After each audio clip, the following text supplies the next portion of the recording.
Hi everyone, Nanami here.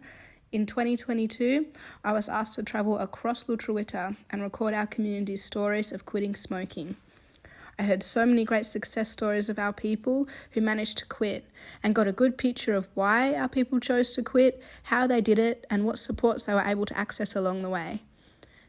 This is the Makara Patapa podcast. Yeah, I'm Callie Gower from Lutruwita, Tasmania.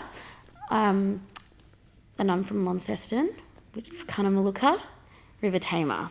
So I started in primary school, and I think it was just, I guess you see adults smoke, so you want to try something. And I remember my first cigarette absolutely made me sick. It was not nice. It made me really sick, but I think it just, by the time I got to high school, there was more people smoking, and then I just kept smoking. So it would be probably 10 years. I think the biggest thing is I've got asthma, and I can realise how unfit I am, and it doesn't feel nice not to breathe. And then money, it costs a lot of money, especially now. It's $50 a pouch every time, and I go through them a lot during the weekend. So I'm buying 2 pouches in 3 days, so yeah, it adds up a lot. I think I've thought about it a lot, but the first time was probably about a month ago, which I went 5 days without it. And that was the hardest thing ever. I think that's the most hardest thing I've ever had to quit. There was always a thought, it was always I really want to stop.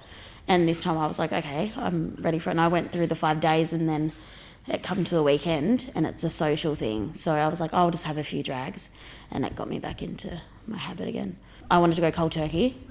So, and the first day I got real bad withdrawals, which I went to the doctors to help me sleep, and they just gave me whatever. And then I kind of just stopped taking them, and it kind of got easier. But I think as 3 days is where your worst withdrawals are, and I kind of passed that, and I got through that, and then it was more just craving. And I think as the days went on, the more you thought about it, and because it was something missing. But I've always been the kind of person who wants to cold turkey things. I don't want to rely on the thing I'm addicted to get off it.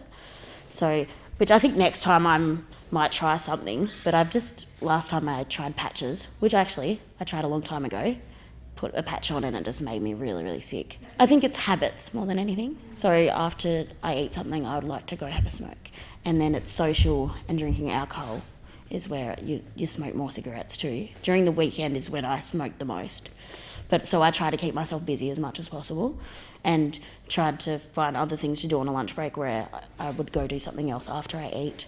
So it's just getting out of those little habits, or before bed, and just, find another thing to do so you don't think about it. I think keeping busy is your biggest thing when quitting smoking. I don't want to smoke forever. I think, and I don't know why I even got back into it, honestly, but because I went 5 days without it, that's a long time, I believe, after smoking every day. But I think the more I try, I will eventually just stop.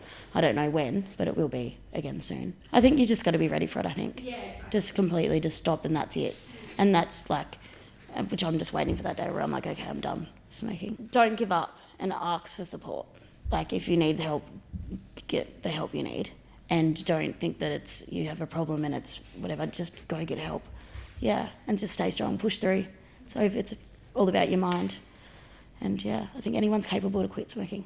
Thanks for listening to the Makara Patapa podcast, a podcast series by the Tasmanian Aboriginal Centre with support from Public Health Services Tasmania.